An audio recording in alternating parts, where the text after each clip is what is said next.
Hello दोस्तों, कैसे हो आप सब। मैं रोशन सिंह आप सबका स्वागत करता हूं आपके अपने खूबसूरत चैनल रोशन स्टडी पर। आज हम पढ़ेंगे मोल कॉन्सेप्ट का लेक्चर नंबर 6। और मोल कॉन्सेप्ट में हम क्या क्या पढ़ चुके हैं अभी तक। तो अभी तक हमने पिछले लेक्चर में लिमिटिंग रिएजेंट तक ख़त्म कर चुके थे। तो लिमिटिंग रिएजेंट ख़त्म हो चुका था। उसके बाद एक मैंने आपसे वादा किया था कि पूरे नीट और जेईई मेंस के सिलेबस को कंप्लीट करूँगा। यहाँ पर मैं इस चैनल पे आपको नीट और जेईई मेंस के लिए फिजिक्स और केमिस्ट्री को कंप्लीट पढ़ाया जाएगा। एक एक पॉइंट को, एक एक टॉपिक को डिटेल में क्लियर कराया जाएगा। तो वो वादा को मैं निभाते हुए आज मैं आ गया हूँ एक और भी प्यारा सा वीडियो लेकर। इस वीडियो के अंत तक जरूर देखिएगा। इस वीडियो को अंत तक जरूर देखिएगा और वीडियो को लाइक कीजिएगा, चैनल को सब्सक्राइब कीजिएगा और अपने दोस्तों में चाहे वीडियो को ज़रूर शेयर कीजिएगा ताकि आपके दोस्त भी सीख सकें। मेरी भगवान से सदा ही तमन्ना रहती है, सदा ही कामना रहती है कि आप सभी एक दिन एक अच्छे डॉक्टर, एक अच्छे इंजीनियर बनकर निकले। अच्छे कॉलेज से, रेपुटेटेड कॉलेज से अच्छे सब इंजीनियरिंग और डॉक्टर की डिग्री लेकर निकले और देश के सफलता में, देश को आगे बढ़ाने में अपना योगदान भी दे सकें। तो चलिए आज शुरू करते हैं मोल कॉन्सेप्ट का लेक्चर नंबर 6। स्टोइकियोमेट्री में मोल कॉन्सेप्ट का लेक्चर नंबर 6 में आज हम पढ़ेंगे पीओएसी मेथड। पीओएसी मेथड क्या होता है? एक छोटा सा मेथड है, तो उसको अच्छे से समझ लेते हैं। उस छोटे सा मेथड को समझने के बाद क्या होगा ना कि हम ढेर सारे क्वेश्चंस को और बड़े बड़े लेवल के क्वेश्चंस को आसानी से सॉल्व कर पाएंगे। अगर आप इस टॉपिक को अच्छे से ध्यान से पढ़ते हैं तो बड़े बड़े क्वेश्चंस को आप अच्छे से डील कर सकते हैं। तो चलिए हमारे साथ वीडियो के अंत तक बने रहिए। चलिए शुरू करते हैं मोल कॉन्सेप्ट का लेक्चर नंबर 6। चलिए समझते हैं पीओएसी होता क्या है, पीओएसी कैसे अप्लाई करते हैं, वो सबको डिटेल में अच्छे से समझेंगे और उस पर ढेर सारे क्वेश्चंस को भी आज लगाएंगे। तो देखिए पीओएसी क्या होता है। पीओएसी का मतलब होता है principle of atom conservation. POAC principle of atom conservation इसका मतलब होता है। प्रिंसिपल ऑफ एटम कंजर्वेशन क्या कहता है? प्रिंसिपल ऑफ एटम कंजर्वेशन कहता है कि एटम्स को ना तो बनाया जा सकता है ना तो बर्बाद किया जा सकता है। Atoms can nether be created nor be destroy in a chemical reaction. किसी भी केमिकल रिएक्शन में एटम्स को ना तो बर्बाद किया जा सकता है ना तो बनाया जा सकता है। एटम्स कंजर्व्ड होता है, जो एटम्स है वही रहेगा। मतलब रिएक्शन से पहले जो एटम्स है, रिएक्शन के बाद भी वही एटम्स होगा। एटम्स का नंबर में चेंज नहीं होगा, यही कहता है। क्या कहता है? The moles of atoms are conserved in a chemical reaction. Chemical reaction होने से पहले जितना मोल्स ऑफ आइटम्स प्रेजेंट था, केमिकल रिएक्शन होने के बाद उतना ही मोल्स ऑफ आइटम्स प्रेजेंट रहेगा प्रोडक्ट में भी। तो वही कहता है कि मोल्स ऑफ आइटम्स कंजर्व रहता है किसी भी केमिकल रिएक्शन में। इसका मतलब हुआ that means items can nether be created nor be destroyed in chemical reaction. यानी किसी केमिकल रिएक्शन में आइटम्स को ना तो बनाया जा सकता है ना तो बर्बाद किया जा सकता है। इसका मतलब ये होता है। अगर आप सही से नहीं समझे हैं तो देखिए एग्जाम्पल से समझाता हूँ। जैसे कि एग्जाम्पल ले लीजिए, मान लेते हैं KClO3। ये जब डिकम्पोज होता है तो डिकम्पोज होने के बाद क्या बनता था, आप पिछले लेक्चर में देख चुके होंगे क्या बनता था। इस पर एक क्वेश्चन भी किया था, 1-2 क्वेश्चन भी किया था, उसके बाद समझाया भी था अच्छे से। तो KClO3 को ही लेते हैं। ये रिएक्शन हुआ, डिकम्पोज हुआ। डिकम्पोज होने के बाद क्या बनता है? KCl बनता है और प्लस O2 बनता है। KCl बनता है प्लस O2। इसको क्या कहते हैं? इसको कहते हैं पोटासियम क्लोरेट। पोटासियम क्लोरेट जब डिकम्पोज होता है तो पोटासियम क्लोराइड बनता है प्लस ऑक्सीजन बनता है। इसको पिछले लेक्चर में जब लिमिटिंग रिएजेंट पढ़ रहे होंगे तो इसमें क्या किए होंगे, इसमें आपको बैलेंस करने की जरूरत पड़ा होगा। इस केमिकल रिएक्शन को बैलेंस करना पड़ा होगा। बैलेंस करने के बाद ही बैलेंस किए थे ना हम लोग, पहले बैलेंस कर चुके थे इस केमिकल रिएक्शन को। अब बैलेंस करने के बाद ही नंबर ऑफ मोल्स कितना रिएक्शन में लगा है, रिएक्टेंट में लगा है, कितना प्रोडक्ट बना है, वो सब निकाल सकते थे हम लोग। लेकिन ये पीओसी अप्लाई अगर जब करेंगे ना, पीओसी जब इस क्वेश्चन पर हम पीओसी अप्लाई करेंगे तो बिना बैलेंस किए ही निकाल सकते हैं। POC principle of conservation, principle of atom conservation क्या कहता है? प्रिंसिपल ऑफ एटम कंजर्वेशन कहता है कि एटम्स को, किसी भी केमिकल रिएक्शन में जो भी एटम्स है वो एटम्स को ना तो बनाया जा सकता है ना तो बिगाड़ा जा सकता है। बिल्कुल जो एटम्स है रिएक्टेंट में, प्रोडक्ट में भी उतना ही एटम होगा। मतलब KClO3 में जितना नंबर ऑफ K आइटम होगा यानी जितना नंबर ऑफ पोटासियम आइटम होगा KClO3 में रिएक्टेंट में यानी रिएक्शन के पहले, उतना ही आइटम KCl में भी होगा पोटासियम का। KCl में भी यानी कि प्रोडक्ट में भी उतना ही आइटम होगा। क्या कहता है, number of potassium item in KClO3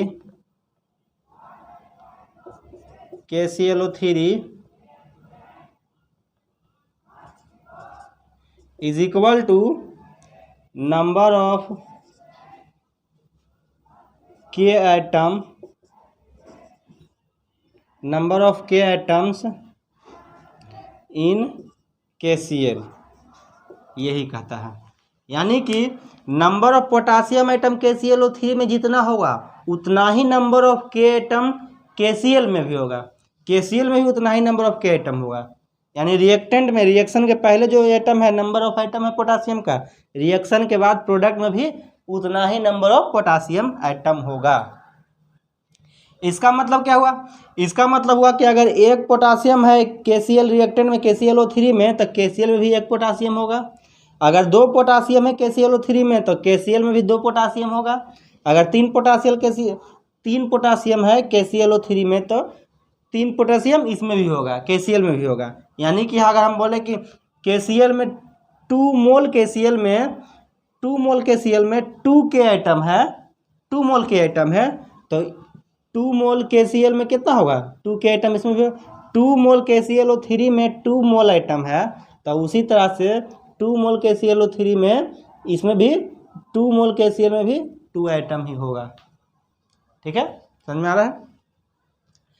अगर हम बोल देते हैं कि 2 के जगह पर हम n लिखते हैं, n mole of KClO3 n mole of KCl देता है, n mole of KClO3 n mole of KCl देता है, n मोल ऑफ KCl देता है। इसका मतलब क्या हुआ कि n मोल KClO3 में n मोल K का होगा, तो उसी तरह से n मोल KCl में भी n मोल K का होगा। यानी K का जो नंबर है दोनों तरफ सेम होगा, यही कहता है। इसको मैं अभी हटा देता हूँ।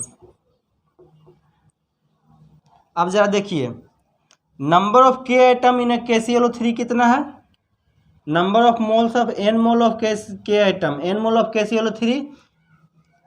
KClO3 में n मोल KClO3 अगर लेते हैं तो n मोल K आइटम होगा। उसी तरह से n मोल KCl लेते हैं तो उसमें भी n मोल K आइटम होगा ना। इसको जब पहले नोट कीजिए, नोट किया आपने, नोट किया, इसको नोट कर लीजिए। ऊपर वालों में इरेज कर रहा हूँ, नोट कर लीजिए। हो गया, ओके। जरा इसको समझिए क्या होता है। अगर यहाँ पर n मोल KCl है, n मोल KClO3 है, n मोल KClO3 है, और इधर n मोल KCl है, ठीक है, n मोल KCl है। अब K का आइटम, KClO3 में K का आइटम और KCl में K का आइटम कितना है, दोनों बराबर होगा। मतलब यहाँ पर n मोल KClO3 है तो 1 इंटू n मोल KClO3 है, तो यहाँ भी 1 इंटू n मोल KCl होगा। तो क्या होगा, number of K item, number of K item क्या होगा, number of K item in KCl कितना होगा, number of K item in KClO3 में क्या होगा, n इंटू 1 इंटू K, ये होगा KCl equal to 1 into n into KClO3। क्या हुआ इसका मतलब कि n मोल ऑफ KClO3 है तो उसमें एक मोल K आइटम होगा। अगर n मोल KCl है, 1 इंटू n मोल KCl है, तो उसमें 1 इंटू n मोल K आइटम होगा। तो ये एक रिलेशन हो गया। इस रिलेशन से आप बना सकते हैं, पोटासियम आइटम को निकाल सकते हैं, कितना मोल ऑफ पोटासियम आइटम है। उसको ग्राम में दिया हुआ है तो ग्राम में चेंज करेंगे, लीटर में दिया हो, जिसमें जिस भी फॉर्म में दिया होगा उस फॉर्म में आप चेंज कर सकते हैं। तो ये इससे इस रिलेशन से दोनों तरफ के पोटासियम एटम को कंपेयर करके हम पोटासियम का वैल्यू निकाल सकते हैं। इसको नोट कीजिए। हो गया? ओके, समझिए थोड़ा सा। क्लोरीन का अगर हम निकालेंगे, एक एक करके सभी एटम को निकालना होगा। अब क्लोरीन का निकालेंगे, क्लोरीन का कंपेयर करेंगे, तो क्लोरीन का एटम क्या होगा? Number of moles of chlorine in KClO3 बराबर क्या होगा? Number of moles of chlorine in KCl दोनों बराबर होगा। इसका मतलब N × 1 × KClO3 बराबर N × 1 × KCl होगा। ये एक रिलेशन बन गया, क्योंकि क्लोरीन KClO3 में एक ही क्लोरीन है, तो 1 × होगा 1 × N × KClO3, क्योंकि N मोल KClO3 में एक क्लोरीन है, एक KClO3 में एक क्लोरीन है, तो एक मोल KClO3 में एक मोल क्लोरीन होगा, तो N मोल KClO3 में N मोल क्लोरीन होगा। तो उसी तरह से N मोल KClO3 है तो इसमें N मोल क्लोरीन है, N मोल KCl है तो उसमें N मोल क्लोरीन होगा। ये एक रिलेशन निकल गया। अब ऑक्सीजन का कंपेरिजन करेंगे, पहले इसको नोट कीजिए। हो गया? Okay.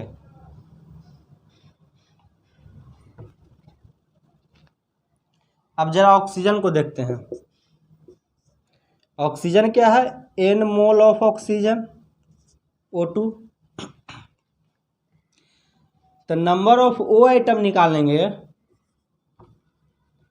Number of O atom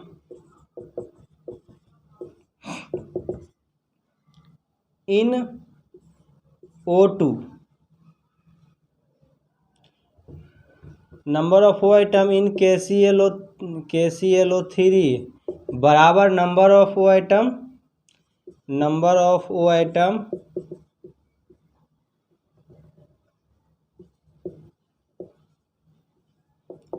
in O2, ये भी बराबर होगा। नंबर ऑफ KClO3 में जितना नंबर ऑफ O आइटम होगा उतना ही number of O atom O2 में भी होगा। POAC के रूल के अनुसार, क्योंकि एटम जितना एटम इधर है उतना ही एटम उधर भी होगा। इसमें बैलेंस करने का कोई ज़रूरत नहीं है। अब जरा निकालिए, N मोल ऑफ KClO3 है, N मोल ऑफ KClO3 है, इसमें N मोल ऑफ O2 होगा। इसका मतलब क्या हुआ कि KClO3 में एक मोल KClO3 में एक मोल कितना आइटम होगा? एक KClO3 में 3 O आइटम है, एक KClO3 में 3 O आइटम है, तो एक मोल KClO3 में कितना होगा? 3 मोल O आइटम होगा। तो N मोल KClO3 में क्या होगा? 3N मोल O आइटम होगा। तो क्या होगा? यहाँ पर 3 है तो O आइटम कितना होगा? यहाँ 3 होगा, तो 3 से मल्टीप्लाई करना होगा हमें। मल्टीप्लाई को एक पॉइंट से दिखाया जाता है ऐसे, यानी कि 3 मोल, एक मोल KClO3 में कितना मोल O आइटम होगा? 3 मोल O आइटम होगा। तो N मोल KClO3 में 3N मोल O आइटम होगा। अब N मोल O2 में कितना मोल O आइटम होगा? तो एक O2 में 2 O आइटम होगा ना। तो उसी तरह से एक मोल O आइटम में दो मोल, एक मोल ऑक्सीजन में, एक मोल O2 में 2 मोल O आइटम होगा। तो N मोल O आइटम है तो कितना होगा? N × 2, यानी कि 2N मोल O आइटम होगा। ऐसे इसको ऐसे इस रिलेशन से हम आसानी से एक एक करके सारे एलिमेंट्स को कैलकुलेट कर पाएंगे। किसी रिएक्शन में एक एक करके सारे एलिमेंट को कैलकुलेट करके बड़े से बड़े क्वेश्चंस को आसानी से डील कर सकते हैं इस मेथड से। तो इसको नोट कीजिए अच्छे से। नोट किया आपने? अच्छे से नोट किया? जल्दी से नोट कीजिए, नोटबुक में जल्दी से नोट कीजिए। ओके, अब जरा इस रिएक्शन को बैलेंस करने के बाद इस फॉर्म में लाने की कोशिश करते हैं कि आखिर ये सही है कि नहीं, ये इक्वेशन जो आया है वो इक्वेशन सही है कि नहीं, इसको प्रूफ करने के लिए अब बैलेंस करके सॉल्व करने का कोशिश करते हैं। तो एक बैलेंस केमिकल रिएक्शन लिखना होगा। बैलेंस केमिकल रिएक्शन कैसे लिखते हैं? KClO3 रिएक्ट डिकम्पोज होगा तो बनेगा KCl प्लस O2। बैलेंस कैसे करते हैं? बैलेंस करना मैं सिखा चुका हूँ पिछले लेक्चर में। अगर आप नहीं जानते हैं तो जाकर सर्च कीजिएगा यूट्यूब पर stoichiometry 1 mole concept lecture 5 by Roshan study Roshan Singh, इतना सर्च कीजिएगा आप। या फिर सिर्फ इतना सर्च करना है मोल कॉन्सेप्ट लेक्चर 5, मोल कॉन्सेप्ट लेक्चर 5 लिखिएगा, रोशन स्टडी लिखिएगा, आपको आ जाएगा। वीडियो ज़रूर देख लीजिएगा, उसके बाद इस पर आइएगा। तो देखिए इसको बैलेंस करते हैं। यहाँ 2 होगा, यहाँ 2 होगा, यहाँ 3 होगा। ये एक बैलेंस केमिकल रिएक्शन हो गया, बैलेंस केमिकल इक्वेशन हो गया। अब इस बैलेंस केमिकल इक्वेशन से इस फॉर्म में लिखते हैं, नंबर ऑफ मोल्स ऑफ लाते हैं कि number of moles of K item in KCl, number of moles of O atom in KClO3 and number of mole of O2 item in number of mole of O atom in O2 कितना आता है calculate करके देखते हैं हम लोग। इसको calculate करने के लिए क्या होगा? n mole of KCl, n mole of KClO3, यहाँ पर n mole of KCl and n mole of O2 ऐसे दिया हुआ है। n मोल KClO3 है, n मोल KCl है, n मोल O2 है, ठीक है। तो ये मोल तो इक्वल नहीं हो सकता है, मोल तो अलग अलग होगा सबका। मोल देखिए, मोल सबका अलग अलग हो सकता है, इक्वल नहीं हो सकता है। ये तो कोई ज़रूरी नहीं कि number of moles of equal हो, लेकिन एक चीज़ इक्वल होता है, मोल रेशियो। मैंने आपको फर्स्ट लेक्चर में ही बताया था मोल रेशियो क्या होता है। मोल रेशियो क्या होता है उसको नहीं देखे हैं तो फर्स्ट लेक्चर को लास्ट में अंत में जाकर देखिएगा वीडियो को, उसमें मैंने अच्छे से मोल का रेशियो को समझाया है। मोल रेशियो इक्वल होता है। मोल रेशियो क्या होता है? Number of moles of KCl, number of moles of KClO3 by stoichiometric coefficient, इसको कहते हैं mole ratio. Number of moles of KClO3 by stoichiometric coefficient को ही कहते हैं मोल रेशियो।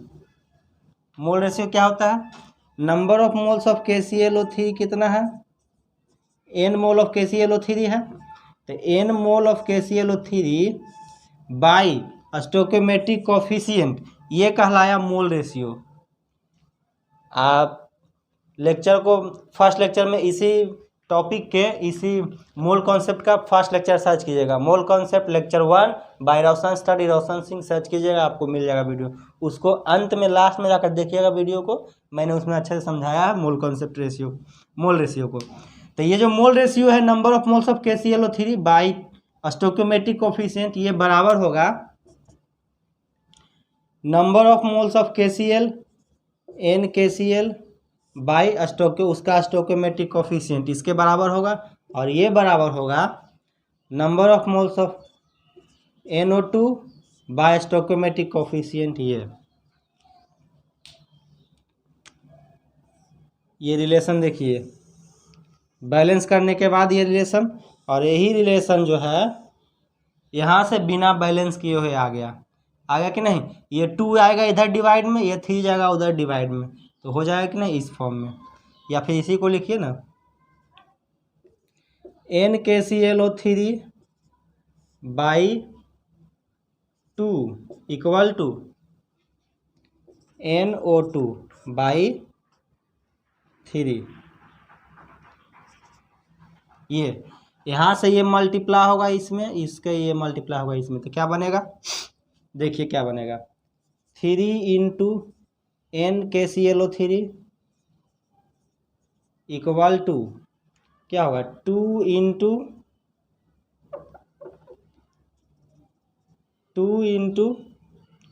NO2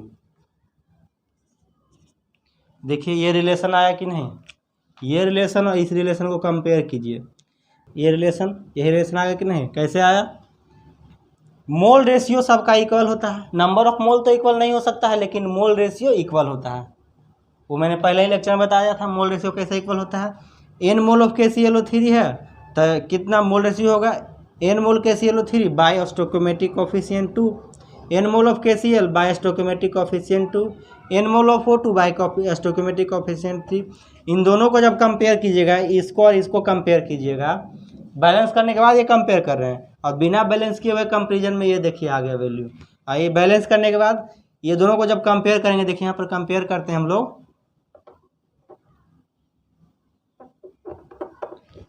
यहाँ पर जब कंपेयर करते हैं तो देखिए 2 इधर मल्टीप्लाई में जाएगा, 3 इधर मल्टीप्लाई में आएगा तो क्या हो जाएगा 3 into KClO3 equal to 2 into NO2।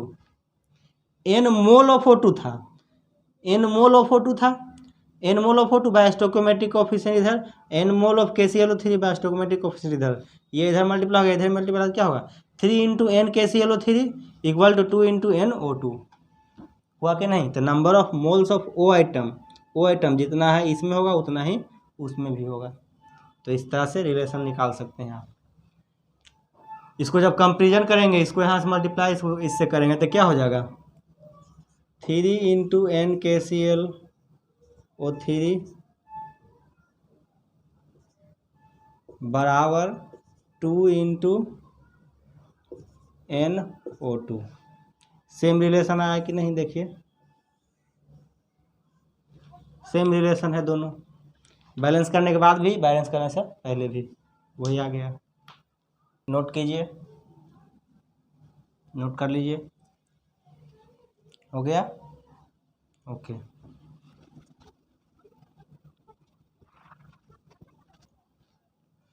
अब जरा एक और एग्जांपल लेते हैं, उससे और अच्छे से समझ में आएगा आपको।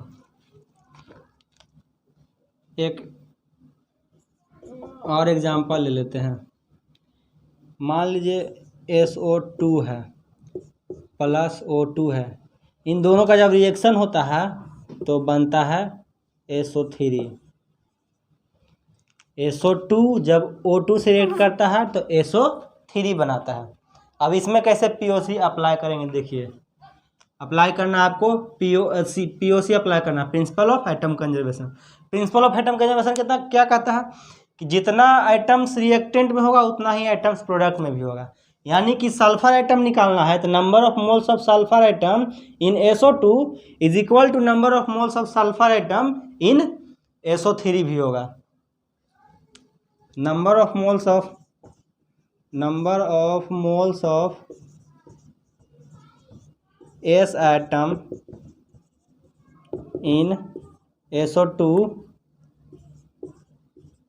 is equal to number of moles of S atom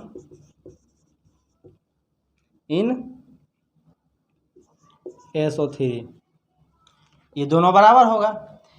अगर n मोल SO2 है, अगर n मोल SO2 है, n मोल SO2 है इधर, अगर n मोल SO3 इधर है, n मोल O2 है, तो n मोल SO2 में कितना होगा, n मोल SO2 में n मोल S आइटम होगा, n मोल SO2 बराबर होगा n मोल SO3 का।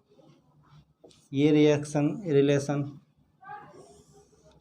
इसमें n क्या है, n इंटू 1 है, n क्या है नंबर ऑफ मोल्स है। एक मोल SO2 में एक मोल S आइटम होगा, एक मोल SO3 में एक मोल S आइटम होगा कि नहीं। उसी तरह से n मोल SO2 में n मोल S आइटम जो इक्वल होगा n मोल SO3 में n मोल S आइटम का। यानी कि 1 इंटू n मोल SO2 बराबर होगा 1 into n mole of SO3 का। ये रिलेशन हुआ। उसी तरह से अगर हम ऑक्सीजन का रिलेशन निकालेंगे तो ऑक्सीजन देखिए इधर दोनों में है, उधर एक में है, तो number of moles of O atom in O2 plus SO2 equal to number of moles of O atom in SO3 ऐसे होगा बराबर। ये दोनों में जुड़ जाएगा और ये इसके बराबर हो जाएगा। कैसे होगा आगे बता रहा हूँ मैं, इसको पहले नोट करिए। नोट कीजिए, नोट कर लीजिए अच्छे से। हो गया? ओके। अब ऑक्सीजन आइटम का ज़रा निकालते हैं। Number of moles of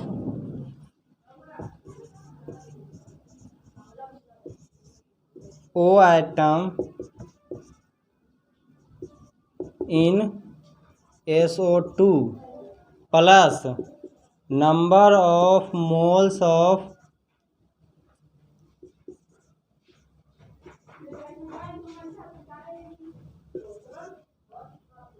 O atom in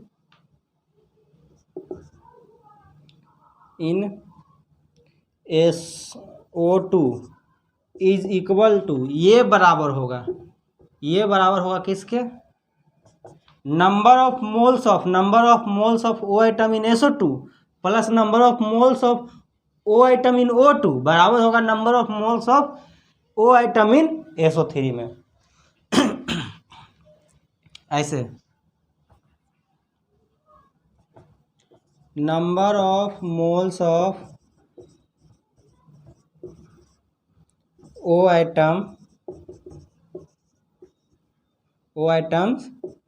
in SO3 में।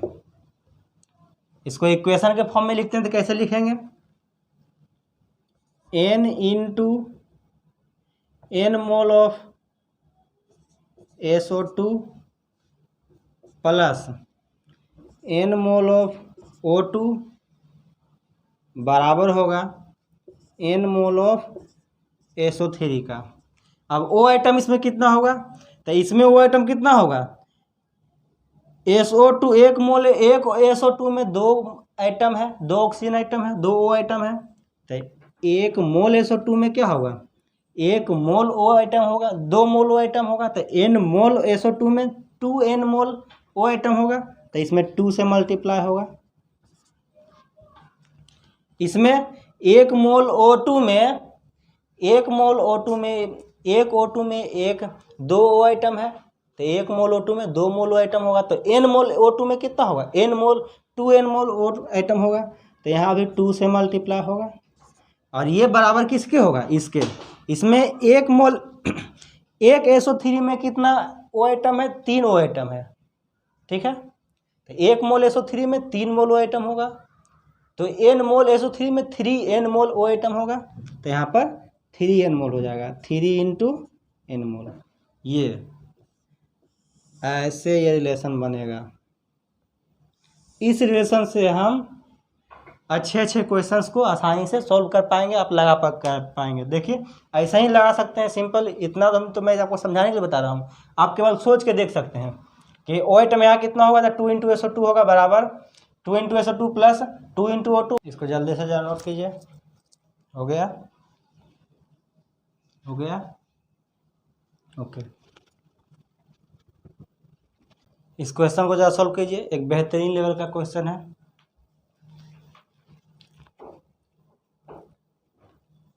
सॉल्व कीजिए क्वेश्चन को। क्या लिखा है क्वेश्चन में? क्या लिखा है देखिए। Oxygen is prepared by catalytic decomposition of potassium chlorate KClO3। Decomposition of KClO3 gives potassium chloride KCl and O2 oxygen. If 4.2 moles of oxygen is needed for an experiment, how many grams of KClO3 must be decomposed? Atomic weight दिया KClO3 का 122.5 ग्राम, यानी कि एक मोल KClO3 का wait हो जाएगा 122.5 ग्राम। अब जरा इस क्वेश्चन को सॉल्व कीजिए, POC का अप्लाई कीजिए और सॉल्व कीजिए क्वेश्चन को। देखिए कैसे सॉल्व करेंगे। पहले तो आप इक्वेशन क्या लिख लीजिए, इक्वेशन लिख लीजिए। KClO3 रिएक्ट हुआ तो बना KCl प्लस O2। ये हो गया, आसानी से रिएक्शन पहले लिख दिया। सिंपल इसको कह सकते हैं 3 into KClO3 equal to 2 into O2 हो जाएगा।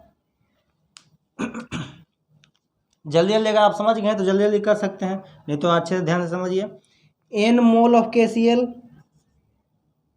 n मोल ऑफ KClO3 बराबर n मोल ऑफ ऑक्सीजन होगा, n मोल ऑफ ऑक्सीजन होगा,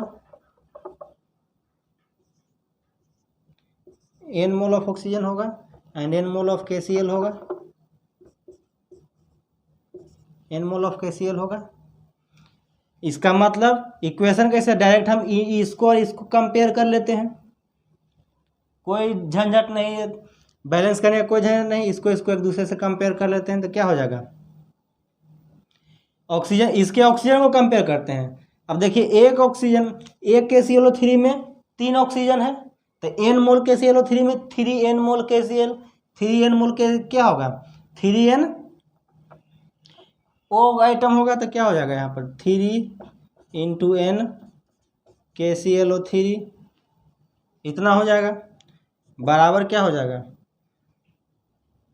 2 into n O2, n mole of O2, 3 into n mole of KClO3, 2 into n mole of O2।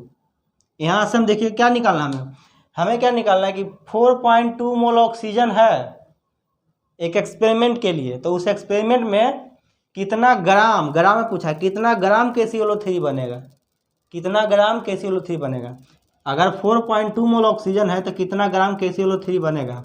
तो oxygen दिया हुआ है तो क्यों ना ऑक्सीजन को कंपेयर कर लें, ऑक्सीजन को कंपेयर कर लें। यहाँ पर 1 मोल KClO3 में 3 मोल ऑक्सीजन आइटम है, तो n मोल KClO3 में 3n मोल O आइटम होगा, 3 इंटू n इंटू KClO3 हो जाएगा। यहाँ पर 1 मोल ऑक्सीजन आइटम में, 1 मोल ऑक्सीजन में कितना O आइटम है, 2 मोल O आइटम है, तो n मोल O2 में 2n मोल O आइटम होगा, तो 2 into n mole of O2 हो जाएगा। n बराबर क्या दिया हुआ है 4.2 मोल्स, n बराबर 4.2 मोल्स दिया हुआ है, क्यों है ना, 4.2 मोल्स ऑफ ऑक्सीजन है, तो n बराबर 4.2 मोल हो जाएगा यहाँ पर। तो यहाँ पर क्या हो जाएगा 2 इंटू 4.2 मोल ऑफ ऑक्सीजन है, ये बराबर किसका है 3 into n mole of KClO3 का।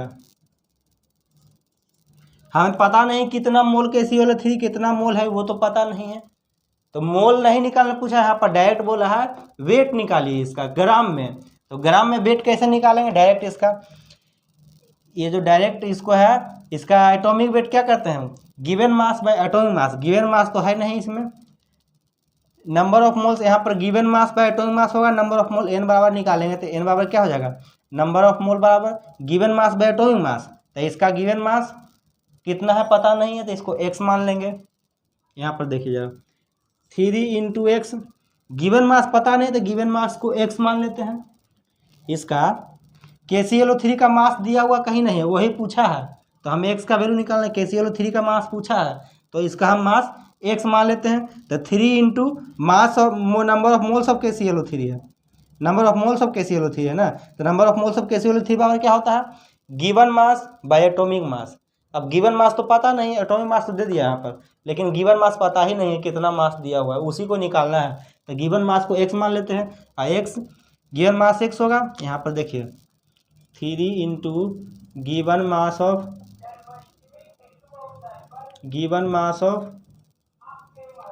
KClO3 बट्टा एटॉमिक मास ऑफ KClO3 होगा, एटॉमिक मास ऑफ KClO3 होगा, ये हुआ कि नहीं। यहाँ पर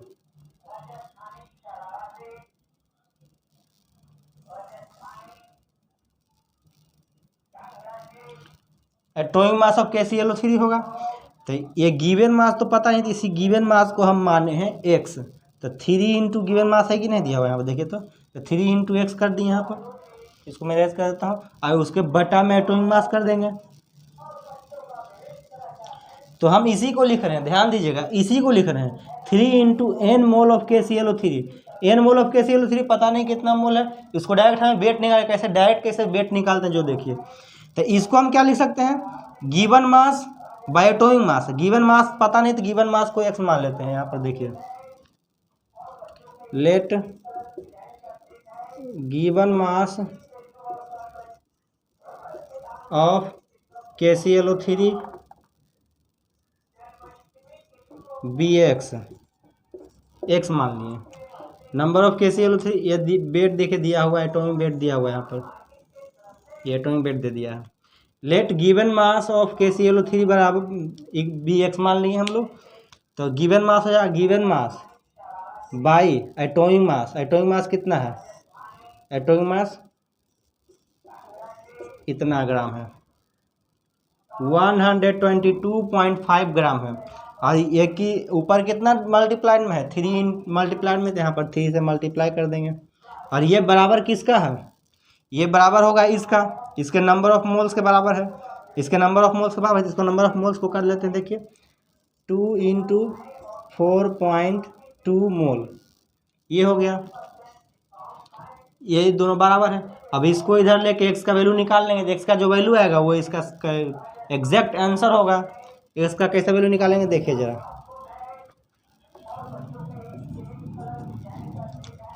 इसको जरा ऊपर बढ़िया से लिख लेते हैं, एक्स बाई 122.5 × 3 बराबर इतना हो गया। अब एक्स का वैल्यू हमें निकालना है, तो एक्स का वैल्यू कैसे निकालेंगे, यहाँ से एक्स का वैल्यू ये इधर मल्टीप्लाइड, ये इधर ऊपर मल्टीप्लाइड में जाएगा और ये डिवाइड में जाएगा, तो क्या हो जाएगा 2 × 4.2 बटा 3 इंटू, ये मल्टीप्लाई में चल जाएगा, तो 122.5 ग्राम। अब ये जो वैल्यू आएगा एक्स का, वो किसका वैल्यू आएगा, गिवन मास ऑफ KClO3, क्या let given mass of KClO3 x है।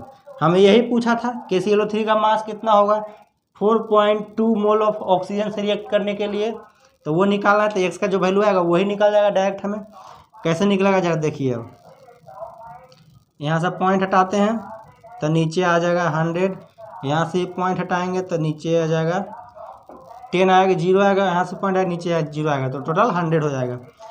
अब 3 से इसको काटेंगे तो कितना बार कटेगा, 40 बार में कटेगा, 3 से 40 बार में कट गया।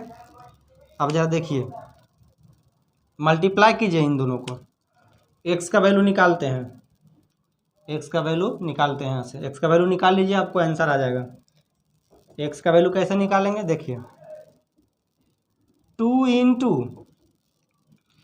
2 से पहले इसको मल्टीप्लाई कर लेते हैं, 2 × 5 यानी कि 10 मल्टीप्लाइड में, तीनों मल्टीप्लाई में, 2 × 14 × 1225 ग्राम्स। इसको कैलकुलेट जब करेंगे बाय 100 से डिवाइड करेंगे तो हमें एक्स का वैल्यू आ जाएगा। एक्स का वैल्यू जो आएगा वो एग्जैक्ट मास होगा KClO3 का, इतना ही मास रिएक्ट करेगा इतना से, वही आपका आंसर होगा। अब कीजिए 2 × 5 10, 2 × 4 5, 2 × 2 4, 2 × 2 4 एंड 2 × 2 इतना इंटू 14, अब बटा में 100, यही तो है। अब बटा में 100 है, अब 1 0 से बटा में 100 है, तो 1 0 से 1 0 कट जाएगा यहाँ से। अब इन दोनों को मल्टीप्लाई करते हैं तो कितना होगा, 14 × 5, 14 × 5 = 70, 0 हाथ में रहा 7, 14 × 56 और 7 63, 63 का 3 63, 63 का 3 होगा, हाथ में रहा 6 एंड 14 दूना 28, 28 और 6 34, इतना बटा में 10 है। ये क्या होगा, 1 0 से 1 0 कटेगा, इतना ग्राम्स आ जाएगा, यानी कितना आ गया 34.3 ग्राम्स ऑफ KClO3 होगा। यानी देखिए कितना आसानी से सॉल्व हो गया, पहले बिना बैलेंस किए इक्वेशन को बिना बैलेंस किए बना दिए इसको। पहले क्या करते हैं, number of moles of oxygen को बराबर करेंगे, number of moles of O atom को बराबर करेंगे, दोनों इन दोनों को कंपेरिजन से बराबर करेंगे। इसका गिवन मास पता नहीं था, गिवन मास को एक्स मान लिए हैं, तो given mass by atomic mass होता है, तो given mass by atomic mass दिया हुआ था, एटॉमिक मास की है, ये बराबर किसका होगा, इसके बराबर होगा, 2 × 4.2 के बराबर होगा। अब यहाँ से एक्स का वैल्यू निकालना, एक्स का वैल्यू यहाँ से किसी भी प्रकार से आप निकाल लीजिए, मैं आपको इतना सॉल्व करके दिखाया हूँ, यहाँ पर आप डायरेक्ट लिख दे सकते हैं, गंदा लग रहा है दिखने में।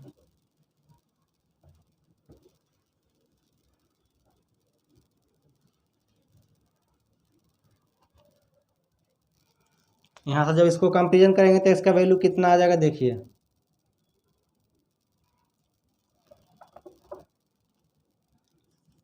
2 इंटू 4.2 बाई 3 इंटू 122.5 ये हो जाएगा। ये बराबर कितना आएगा 343 ग्राम्स, इतना आ जाएगा। ये आंसर आ जाएगा आपको। मैंने सॉल्व करके दिखाया कैसे आया, इसको सॉल्व कीजिएगा आप, इतना आंसर आ जाएगा। तो ऐसे इसको सॉल्व कर लेते हैं। कितना आसानी से सॉल्व हो गया ये। अगर बैलेंस करके करते हैं तो उसमें थोड़ा ज़्यादा टाइम लगता है, लेकिन इसमें कम टाइम में सॉल्व हो गया।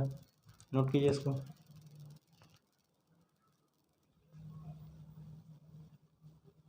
तो नोट किया आपने, नोट कर लीजिए इसको अच्छे से,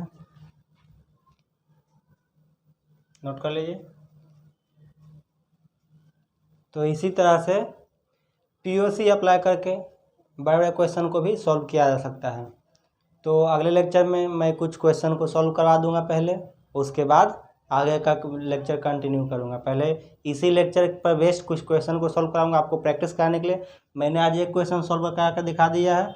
आप वीडियो को ख़त्म करने के बाद खुद से जाकर प्रैक्टिस करिएगा क्वेश्चंस को लगाने का। इस कॉन्सेप्ट पर आप अप्लाई करके, इस सब कॉन्सेप्ट को अप्लाई करके खुद से प्रैक्टिस कीजिएगा, क्योंकि खुद से प्रैक्टिस किया हुआ प्रैक्टिस ज़्यादा काम आता है। हम यहाँ पर ढेर सारा क्वेश्चन आपको करवा देंगे तो उससे कोई फ़ायदा नहीं है सिर्फ देखने से। आप पहले खुद से प्रैक्टिस कीजिएगा जाकर। वीडियो को ख़त्म करने के बाद मोबाइल को ऑफ करके रख दीजिए और इसी लेक्चर पर बेस्ड इसी पीओसी को अप्लाई करते हुए क्वेश्चंस को कीजिए, सारे क्वेश्चंस को कीजिए, करने की कोशिश कीजिए। होता है तो ठीक है, अच्छा है आपके लिए, और नहीं होता है तो अगले लेक्चर में मैं इसी कॉन्सेप्ट पर बेस्ड पीओसी पर अप्लाई करते हुए एक दो क्वेश्चंस को पहले करवा दूंगा, उसके बाद आगे का लेक्चर कंटिन्यू करवा। या फिर ऐसा कर दूंगा कि एक पीओसी के अप्लाई करते हुए सारे क्वेश्चंस को ही एक वीडियो ही पूरा लेके आऊँगा इस पर बेस्ड, जिसमें केवल पीओसी के अप्लाई करते हुए क्वेश्चंस को बनाएंगे। तो तब तक के लिए जय हिंद।